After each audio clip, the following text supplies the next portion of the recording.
talking about this Thanos portrait that I did a few days ago, and I think it was pretty interesting, and it is a fairly similar kind of layout to the last art process with the whole nature vibe. It's a similar composition, but this one was definitely a different approach. I was coming out of a creative block when I did the last render, and it took a lot of art direction and kind of engineering, I want to say, to get it to somewhere I liked, because my creative juice the battery wasn't running properly.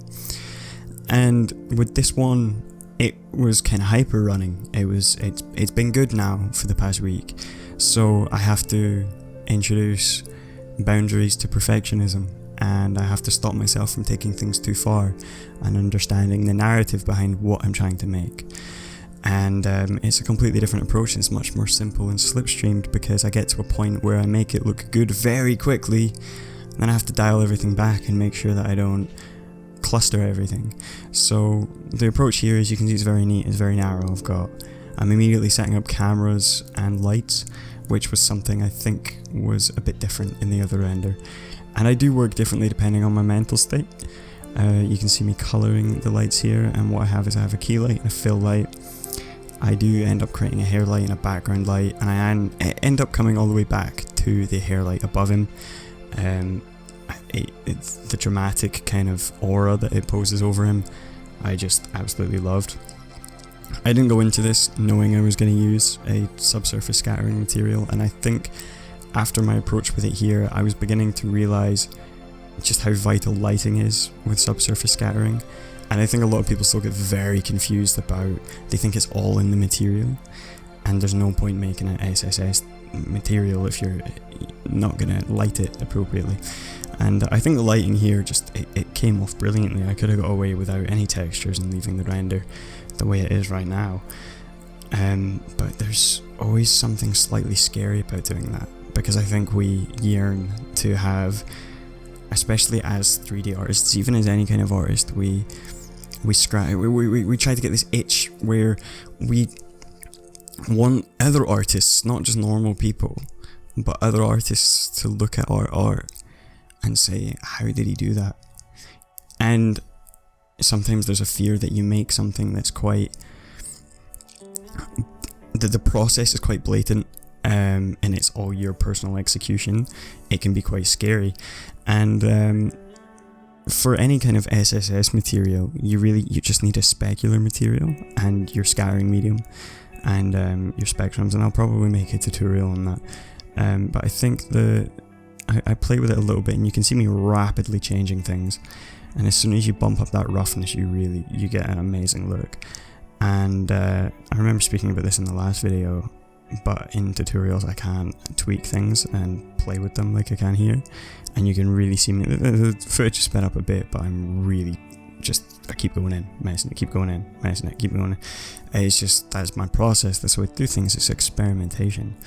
And I really liked this kind of, I think, one thing that's associated with any person when you look at them, you look at someone in sunlight, you see it in their ears. Subsurface scattering instantly gives a realistic association with their brain somewhere.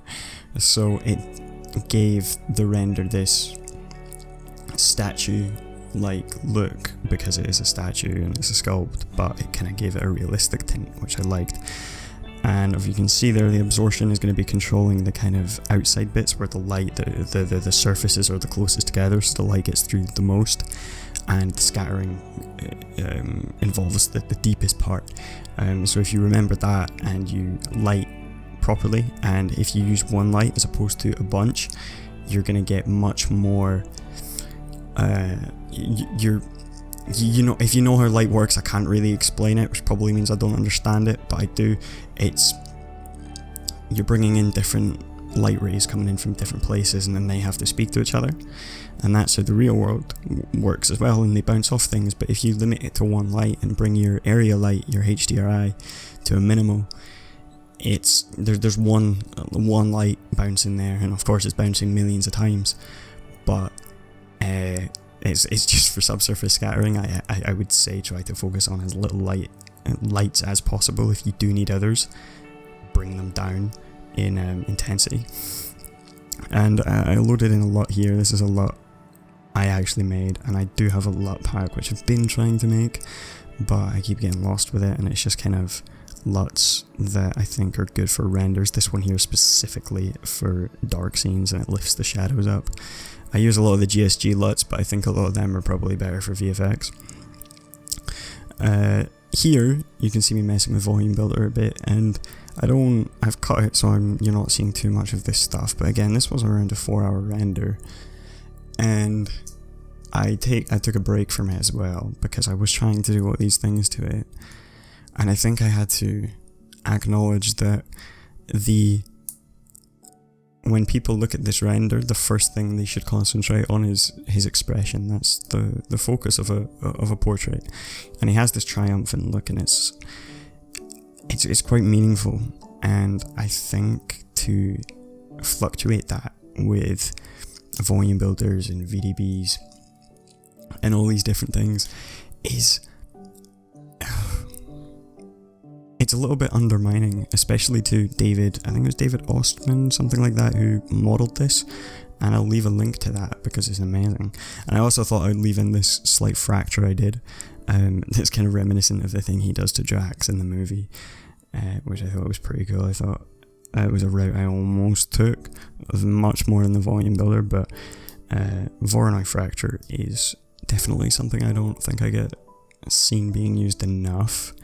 Although I think I don't use it a lot these days because I kind of drowned it out by using Throwsy and Nitroblast, and if you know what they are, then shout out to you.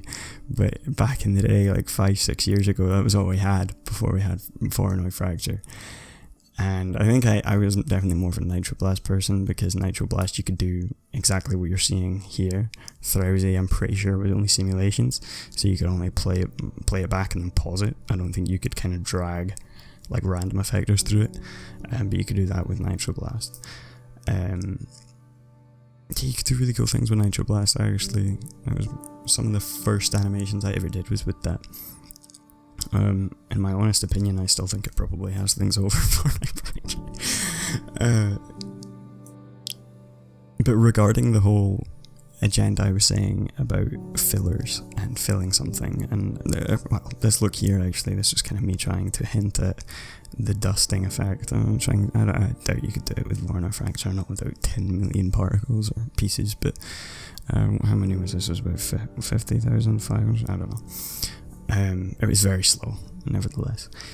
You are seeing as well right here is kind of the final form beginning to take on. I started to mess with a second material, because if you noticed in the final render, it had this dark black fading into the subsurface scattering material, which actually made a few...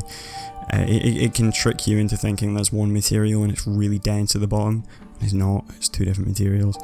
And I did mess with this kind of noise differentiation that I do, and I mess with a couple different looks with that.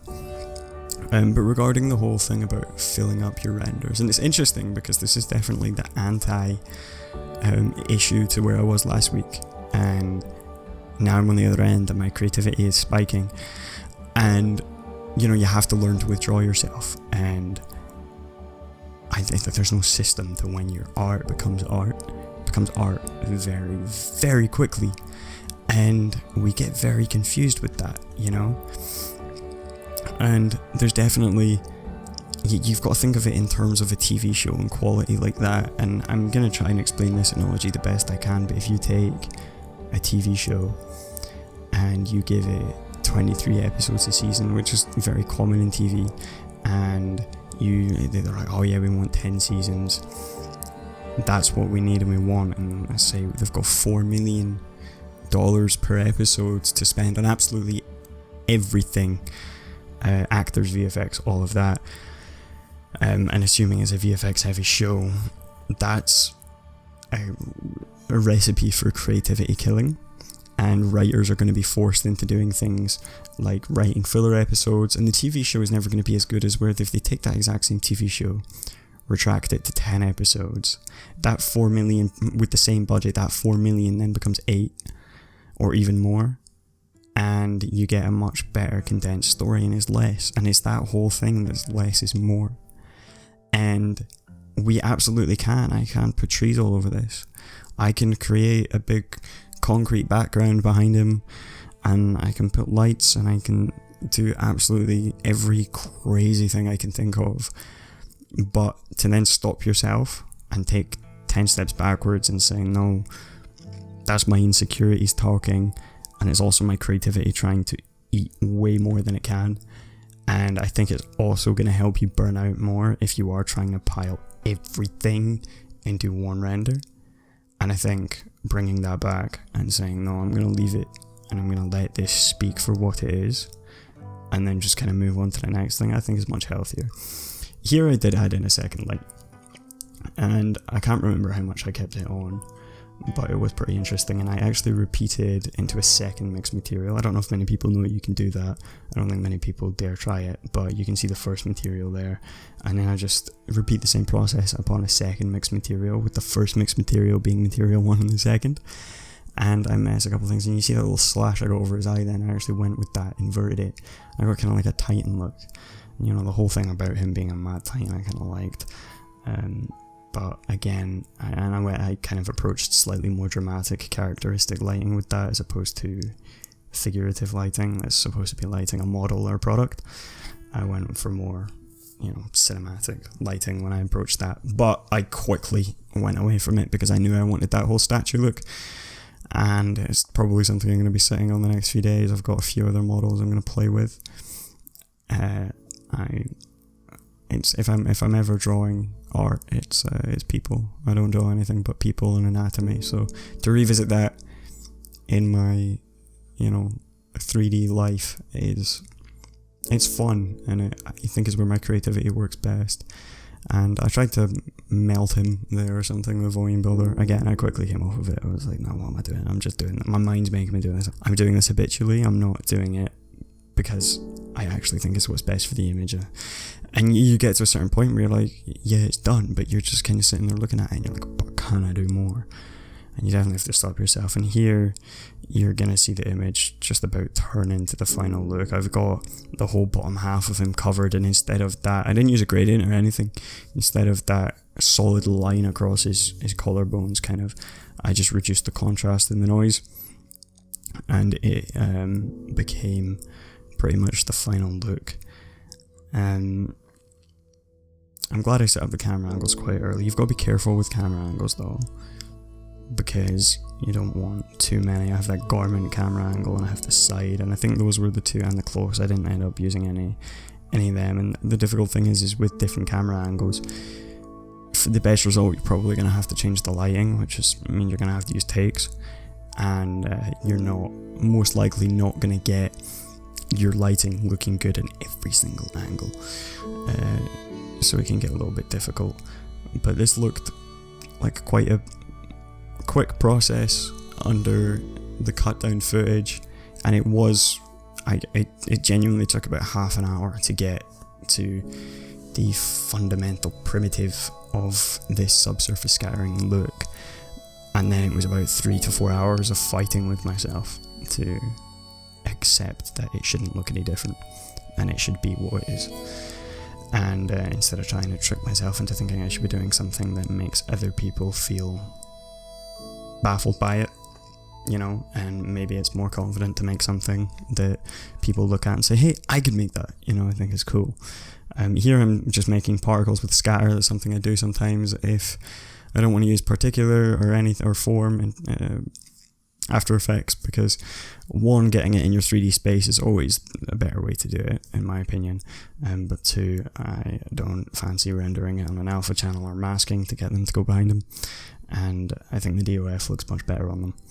So if you did this and put in a scattering medium on your HDRI, you'd probably get a pretty cool dusty look with some sun rays. So maybe that's something I'll try.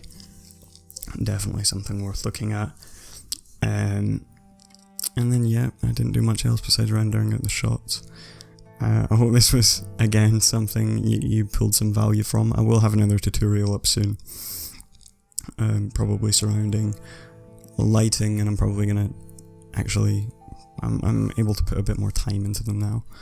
now that I'm making these videos, and they're definitely, like I was saying in the last video, I was scared of washing them out.